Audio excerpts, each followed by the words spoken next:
90 के दशक में गोविंदा के नाम से ही थिएटर हाउसफुल हो जाया करते थे। हीरो नंबर 1, राजा बाबू, कुल्ली नंबर 1, हर फिल्म सुपरहिट। लोग उनकी कॉमेडी और डांस पर पागल थे। लेकिन आज वक्त बिल्कुल बदल चुका है। सलमान खान और शाहरुख खान को टक्कर देने वाला ये सुपरस्टार आज गायब सा हो गया है। कभी किसी कंट्रोवर्सी में उनका नाम सामने आता है तो कभी अफेयर रूमर्स उड़ते हैं। कैसे बर्बाद हो गया गोविंदा का करियर, जबकि उनके साथ के एक्टर अभी भी एक्टिव हैं। बताएंगे डाउनफॉल की असली कहानी। इसकी कोई एक वजह नहीं है, बल्कि कई वजहों ने गोविंदा का करियर खत्म कर दिया है। तो चलिए इसी को ब्रेक डाउन करते हैं। गोविंदा का नाम सुनते ही दिमाग में क्या आता है? वो चुलबुली मुस्कान, वो अनोखा डांस स्टाइल, वो कॉमेडी जो पेट पकड़कर हंसाती थी। 90 के दशक में गोविंदा से बड़ा सुपरस्टार कोई नहीं था। उनकी फिल्में सुपर डुपर हिट होती थी और टिकटें ब्लैक में बिकती थी। याद कीजिए, आंखें, राजा बाबू, शोला और शबनम, दुल्हे राजा, ये सब फिल्में गोविंदा की वजह से चली। डेविड धवन के साथ उनकी जोड़ी तो जैसे गोल्डन थी। हर फिल्म में वो हीरो बनकर छा जाते थे। थिएटर्स में लोग उनके गानों पर सीटियां बजाते थे, डांस कॉपी करते थे। वो दौर था जब गोविंदा की फिल्मों का मतलब फैमिली एंटरटेनमेंट समझा जाता था। ऐसा देखा गया कि गोविंदा अगर किसी कॉमेडी फिल्म में है और साथ में कोई दूसरा एक्टर है तो वो अपनी एक्टिंग से सारा फोकस अपने पे ले जाते थे। ऐसी कई फिल्में रही हैं। बड़े मियां छोटे मियां में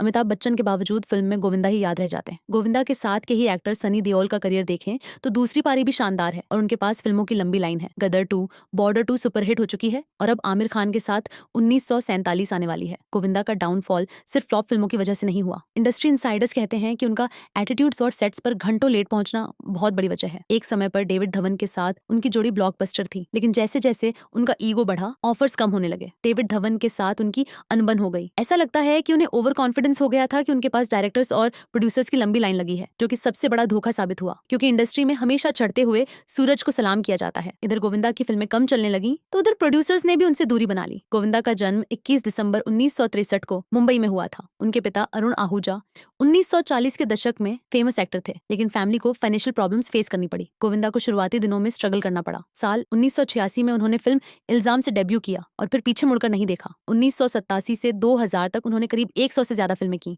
जिनमें से ज्यादातर हिट रही। लेकिन प्रॉब्लम तब शुरू हुई जब उन्होंने बहुत सारी फिल्में साइन कर ली। एक समय पर वो 40 से 50 फिल्में एक साथ कर रहे थे। इतनी फिल्मों में कोई भी अपना 100% नहीं दे पाएगा। नतीजा ये रहा कि जब वो एक सेट पर पहुंचते तो हड़बड़ी में होते, फिर दूसरे सेट पर पहुंचने में लेट हो जाते। वो लेट लतीफी के लिए मशहूर हो गए। क्वालिटी से कॉम्प्रोमाइज हुआ तो करियर भी डाउनफॉल की तरफ चल पड़ा। फिर आया राजनीति का चैप्टर। 2004 में गोविंदा ने इंडियन नेशनल कांग्रेस से चुनाव लड़ा और मुंबई नॉर्थ से एमपी बने, लेकिन 2009 तक उनका पॉलिटिकल करियर फेल रहा। किसी भी एक्टर के लिए पॉलिटिक्स में सफल होना बहुत मुश्किल होता है। वो एक फुल टाइम जॉब होता है। उसके बाद आप फिल्म करियर पर ध्यान नहीं दे सकते। गोविंदा खुद भी मानते हैं कि राजनीति में जाना उनकी सबसे बड़ी भूल थी। वो राजनीति के लिए बने ही नहीं थे। इस दौरान फिल्म इंडस्ट्री बदल रही थी, न्यू जनरेशन आ रही थी, ऑडियंस की चॉइस चेंज हो रही थी। गोविंदा ने जब वापसी की कोशिश की तो इंडस्ट्री आगे निकल चुकी थी। उन्होंने पार्टनर और भागम भाग जैसी फिल्मों में सपोर्टिंग रोल्स किए, लेकिन वो मैजिक नहीं चला। प्रोड्यूसर पहलाज निहलानी ने कहा था कि गोविंदा की अंधविश्वास वाली आदतें हैं। इन सब ने फिल्म मेकर्स को परेशान किया। वो लेट आते थे, आसपास गलत लोग थे जो पंडित और ज्योतिषी पर भरोसा दिलाते थे। गोविंदा कहते हैं कि बॉलीवुड ने उनके खिलाफ साजिश की। उन्होंने 100 करोड़ की फिल्में रिजेक्ट की, लेकिन मीडिया ने उन्हें जॉबलेस बताया। उन्होंने ताल और देवदास जैसी क्लासिक्स रिजेक्ट की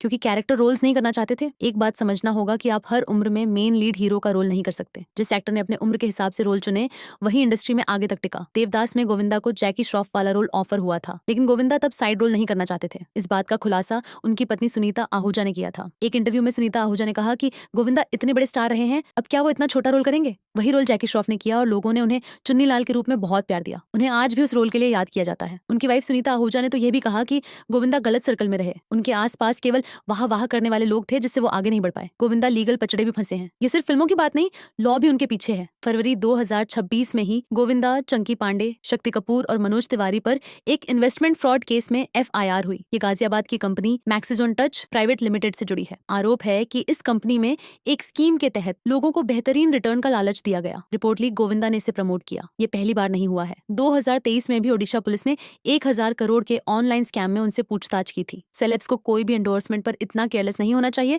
वरना यही होता है, इससे एक्टर की इमेज खराब होती है। ये सब तो चल रहा था, लेकिन उनकी पर्सनल लाइफ पर सबसे बड़ा धमाका हुआ जब उनकी पत्नी सुनीता आहूजा ने उनके अफेयर्स के बारे में खुलकर बात की। उन्होंने कहा भी वो शुगर डैडी बनने की कोशिश कर रहा है। सुनीता ने एक यंग एक्ट्रेस कोमल का नाम लिया और बताया कि गोविंदा का उनके साथ अफेयर है, इस वजह से वो कभी माफ नहीं करेंगी। अफेयर ने उनके बच्चों पर असर डाला है। सुनीता ने कहा कि गोविंदा ने अपने बेटे यश के करियर में मदद नहीं की। गोविंदा ने इस बारे में जवाब दिया कि ये सब एक बिग कॉन्स्पिरेसी है। उनका कहना है है कि उनका बेटा बहुत टैलेंटेड है, उन्होंने तो बाहर के एक्टर्स की भी काफी मदद की है और इंडस्ट्री में डेब्यू कराया। उनका बेटा अच्छा करेगा, थोड़ा वक्त लगेगा, लेकिन सही प्रोजेक्ट मिलने का इंतजार है। सुनीता ने कहा कि जवानी में अफेयर ठीक है, लेकिन इस उम्र में ये सब ठीक नहीं लगता, ये बच्चों को डिस्टर्ब कर रहा। गोविंदा का इस पर रिप्लाई था कि मैंने कभी हीरोइन से मिसबिहेव नहीं किया। उन्होंने कोमल का शुक्रिया कितना सब कुछ हुआ, लेकिन वो चुप रही और कभी कुछ नहीं बोला। ये ड्रामा अभी कंटिन्यू है। मैरिज में ट्रस्ट लॉस होने पर सब खत्म होता हो जाता है। ये अफेयर्स रियल हो या गॉसिप हो, लेकिन इससे इमेज पर बुरा असर पड़ता है। हाल के दिनों में उनके साथ इस तरह की कई चीजें हुई जिसकी वजह से उन्हें न्यूज में नहीं होना चाहिए था। अक्टूबर 2024 में गोविंदा अपने घर पर थे और उनके हाथ से गोली चल गई। ये गोली उनके पैर में लगी, उन्हें अस्पताल में भर्ती कराया गया था। गोविंदा ने इसे सिर्फ एक एक्सीडेंट बताया,